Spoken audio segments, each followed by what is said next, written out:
So first let's talk a little bit about where NerdCon Stories came from. I said in my video, and I probably shouldn't even have said this, that it was my idea. Now it kind of was. It was also Patrick Rothfuss's idea, and if you don't know who Pat Rothfuss is, he wrote The Name of the Wind and Wise Man's Fear, two of the best books in modern fantasy. Very much suggest you read them. He's also just a really fantastic dude. He is cohesive to the fantasy community in some really amazing and inspiring ways. He does charity events, and like in a lot of ways it feels like he sort of like approaches his community and his success in the same way that John and I have. And so, you know, I get along very well with him, and you know, we talk a fair amount, which is just like, that's really cool because he's one of my favorite authors. It's on the floor. I must have been doing something with it. Here it is. This is The Name of the Wind. I think I have another copy inside. Oh, I was listening to the audiobook and then I had to stop, and so I pulled the book out so that I could read along. Anyway, this isn't the point. So the idea of NerdCon Stories is really strange, and I feel like we weren't able to, I maybe should start talking in the past tense, but maybe not, zero in exactly on the thing that it like needs to be or needed to be. Because usually conferences focus on some kind of cohesive fandom thing, and obviously story is much bigger than that. And I'm worried, I think that one of the problems that we had, like a big problem at NerdCon, is that we focused a lot on the things that I, and to a lesser extent Patrick Rothfuss, was super into. And that's not necessarily what everybody else is into. Like, the thing to really avoid is the feeling that this is an impenetrable bubble of weird, and you see who's going to be at NerdCon Stories, and you're like, I don't know who any of these people are, and then you like look them up, and you're like, what? Who is this? What is this that they're doing? Like, so the impenetrable bubble of weird is, I think, a real thing, and it can be really off-putting if you feel like you're going to go to an event and you're just not going to get any of the jokes. Like, it's not your thing, not in that community. And so the thing that often draws people into an event, and this is in no way, like, I'm not criticizing or being negative here, is a big name. And so something that tells them, like, that's the thing that I identify with. And so there's going to be a bunch of other people at that event that I'm going to identify with, and what is the cohesive thing around which I will know that these are my people. And that's really what making a great event is about. Like, how do you create a space where people feel comfortable in being excited about the things that they're excited about? Doing this around stories as a very broad idea is, I think, at the event, it works extremely well. In terms of marketing, it doesn't work well because it's very confusing and very weird. You don't know what this event is going to be until you're there, and the most special, amazing, beautiful moments are gonna be surprises. Like, that's almost true of all events. Like, you might see like this person and this people are going to be at the stage at the same time. That's going to be amazing. So you can see that, but like often, certainly the first NerdCon, like maybe all of like my top 10 favorite moments from the first NerdCon were things that just happened to happen because we put a lot of really creative, interesting people together in the same place, and things happen. So it's weird to be going to a conference for the things that you don't know are going to happen. It's also, I think, it's an idea that's sort of ahead of its time, that to create an event that focuses as much on the attendee as a resource as NerdCon does. As NerdCon Stories has. And so usually, like, the way a conference is set up, well, I guess is like, if you're talking about a fan conference, is you have sort of like very sort of peripheral fan-focused, community-focused events that are run by fans. Maybe. You might not have those at all. We've tried to bring many more personal experiences and more community created content in the sort of spirit that the people who are attending this conference are themselves a reason to attend the conference. Like, you're going because there are other people there who are paying to go, who are amazing and thoughtful and like weird and have a lot of the same weirdnesses that you do, maybe. And that's like, I think that we were like, let's just do this. And it's such a cool idea, but it is not something that like makes you want to buy a ticket unless you've done it a lot. It can also be like really intense and overwhelming, sort of the idea that like, who's this person? Like, why do I want to go to their thing? And am I supposed to participate with this? And do I feel even comfortable in this world with all these strangers who I don't even know if I have anything in common with them? So I think there's that. I think there are also more practical reasons, in general when I talk about this, people are like, I could have gone if only, kind of things, and like as a as a person who's running a business, like those are good data points, but they don't necessarily it's hard to say that that's the reason why the conference isn't working, because if you have a good conference, there are going to be some people who can't make it, and there are going to be some people who definitely can, no matter what, they're going to make it. But, then in the middle, the vast majority of people, it's conditional. Their attendance at the conference is conditional upon, them having enough money to go, or them being near enough to the conference to go, or them being able to get off work to go. But there are good data points in there. For example, NerdCon starts on a Friday. It's Friday and Saturday, which is probably a mistake. I think there was a good reason why we did that. I can't quite remember, to do with the venue, and we might not have been able to get dates, the Saturday, Sunday dates.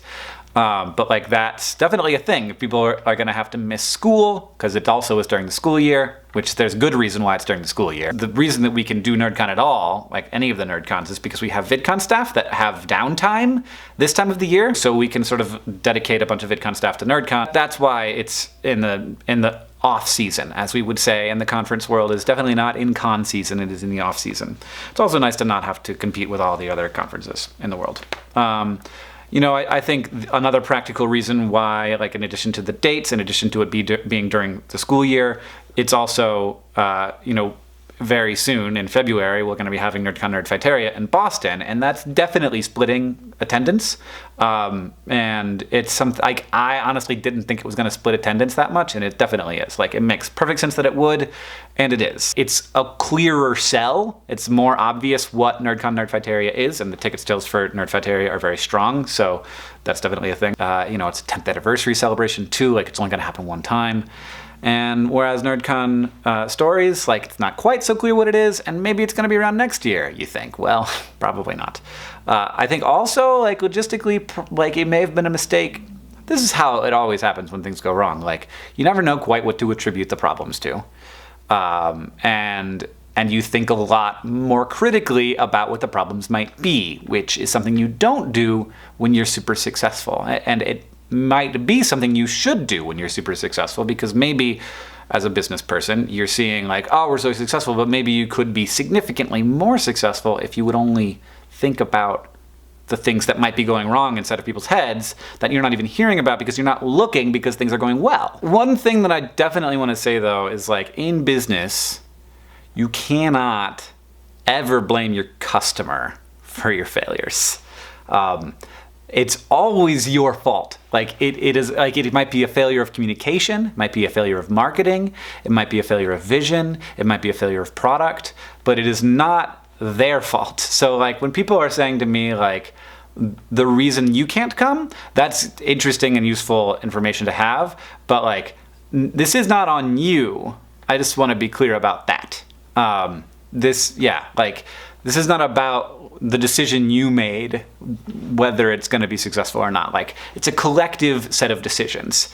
And I don't want anyone to feel responsible who is not me. I am the responsible one. It's later now. This is an interjection as I'm editing this video. I forgot a couple of reasons, potential reasons.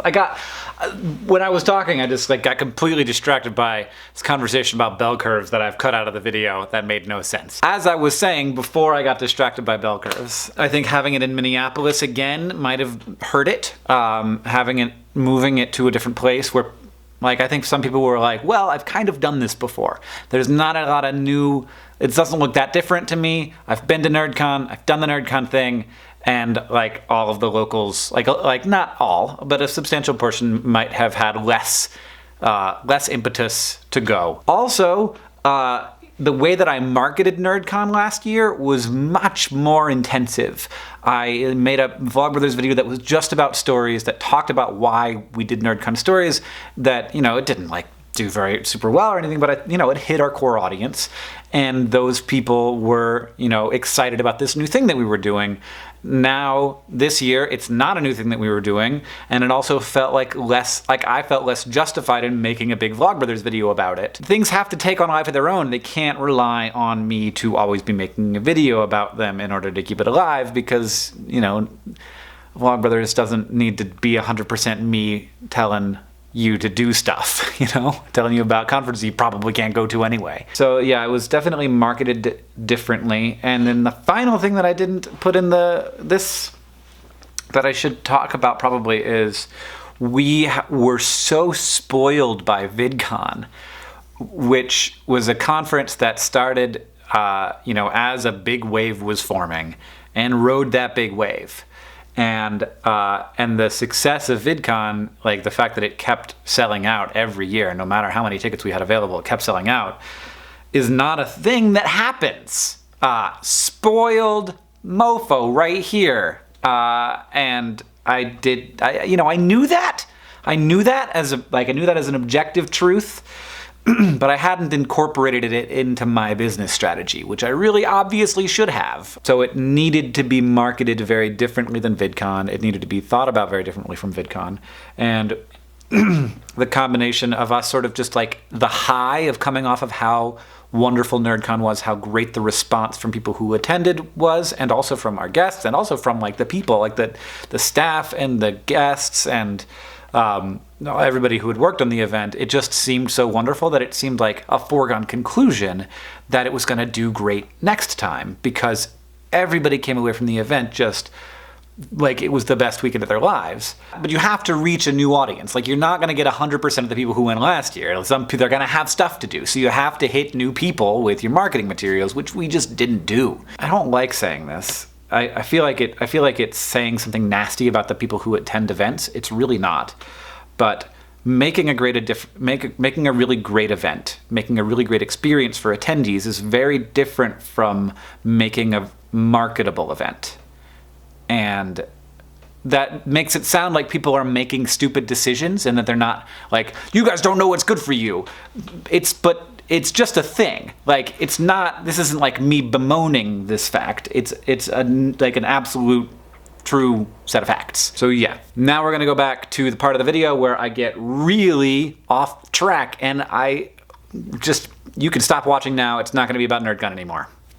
The other thing that I wanna say here now is I like to talk about business. I'd like to talk more about business. I don't have a lot of time to, but now that I've been running a business for 3 years, which I know is not a long time to have been running a business, and I know that I have many things to learn, and that I've been very lucky, and I've built my business on a number upon a number of foundations that were only accessible to me as a person who was lucky enough to get popular on YouTube and had access to that.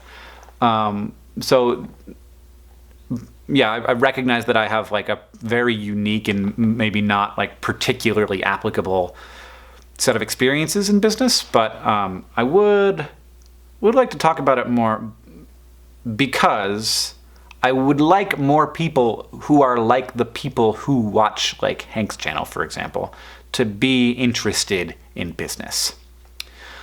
Because, continuing the statement, corporations have violated their contract with humans. And I don't know that that's how it needs to be, but the bigger a company gets, the easier it is for that to happen. For the corporation to have no interest in the well-being of humanity. And I don't know that that's universal to corporations, but it does seem as they get bigger that tends to be the thing that happens. I also think that as that has become the reputation of the corporation and the reputation of capitalism, that people who are compassionate have disengaged from the system, which has only left the system open to the douches of the world. And I want there to be more compassionate small business owners. I know that there are a lot of them. And but also I want there to be more small business owners. I want there to be, I want it to be less weird to have a company that has 10 or 5 or 50 people. And I know that there are a lot of companies like that, and indeed that they probably combined are the biggest employer in America still, but the share is shrinking. And I just there are a lot of efficiencies to having a larger corporation, especially as regulations increase. Now, this is a weird thing for me as a super liberal dude to say, but owning a business, I do recognize that that government regulation can make it difficult to run a business. It demonstrably creates work for management and it creates work for the employees. But I also understand that it is protecting employees. But as the number of regulations increase, it gets harder to run a business. And so I would like for there to be good resources for people to help each other run businesses so that when these things come up, it's not like, oh God, what do I do? It's like, oh, what did you do? Oh, you did that? I will also do that. And also to have that be among people who are not, who know that they are in it for the good of their customers and for the good of their employees and for the good of maybe the world. We're at it, we're going into an uncharted territory here in terms of productivity and in humans. And as productivity increases, individual worker productivity increases, the amount of work that gets done per employee has been going up dramatically.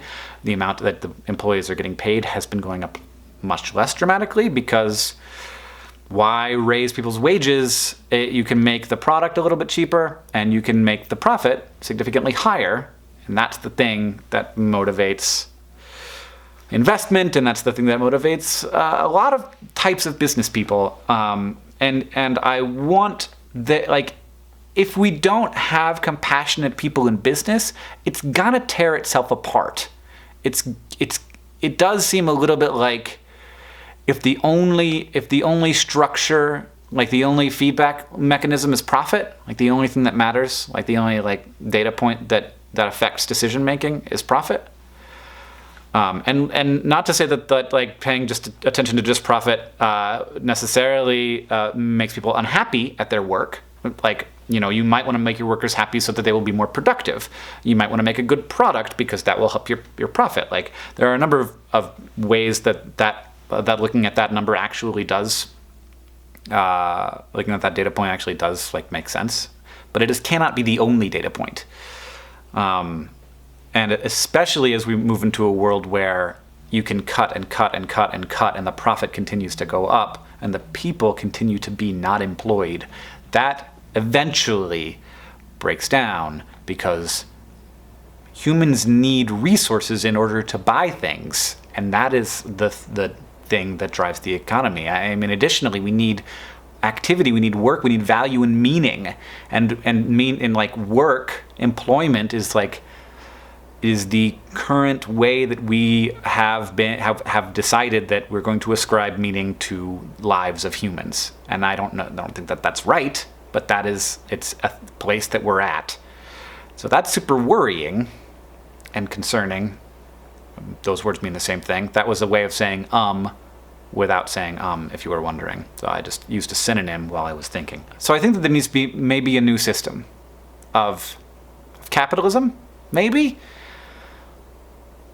that thinks about meaning of human lives in addition to not like that human lives have value, but the meaning that we take from the work that we do, and figure out consider that as part of when you're having an idea as a business person. When you're having an idea for a business, there are a number of things that you consider in your business plan. Having one of the things that you are considering in your business plan being not just, is the thing that I'm doing good for the world, but what is the job that's out, what is the work that's out there that is going to provide the people who are doing that work meaning?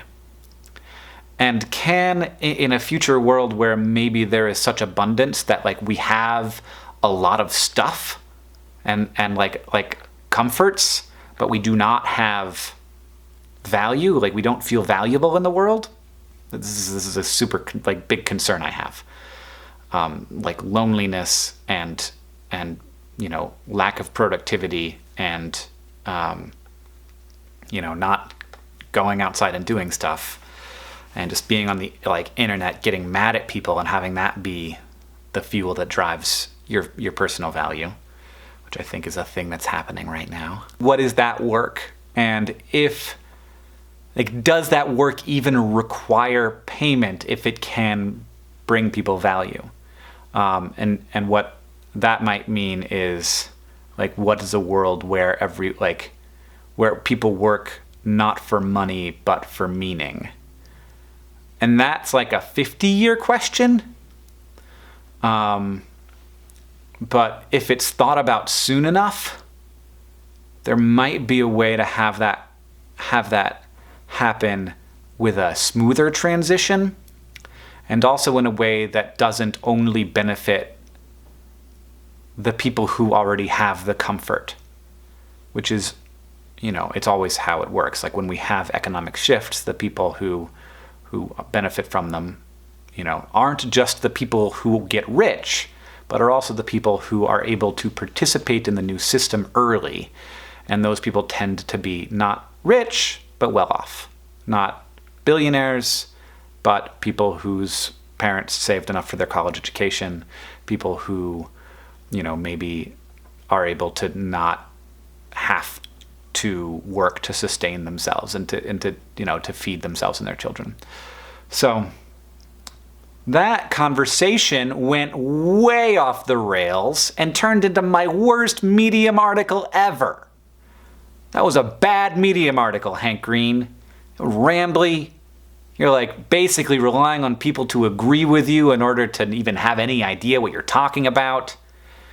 This is bad writing, which is why I didn't write it. I just said it, which makes it seem way more impressive than if I had written these things down. You would have read them and been like, oh my, this guy needs to do some research and back up his ideas a little bit. Yes, I do. Anyway, NerdCon was what I was talking about before, and I want to thank all the people who have worked to make this an amazing event. I feel like I probably should add that to the Vlogbrothers video just now. Because it is gonna be really amazing, and like Mary Robinette Kowal and Patrick Rothfuss and Monica, who works at NerdCon, have put together a fantastic event, and all the people who are gonna be there, But yeah, just because it's not gonna make money doesn't mean that it's not valuable. And what is success anyway? Let's leave it there.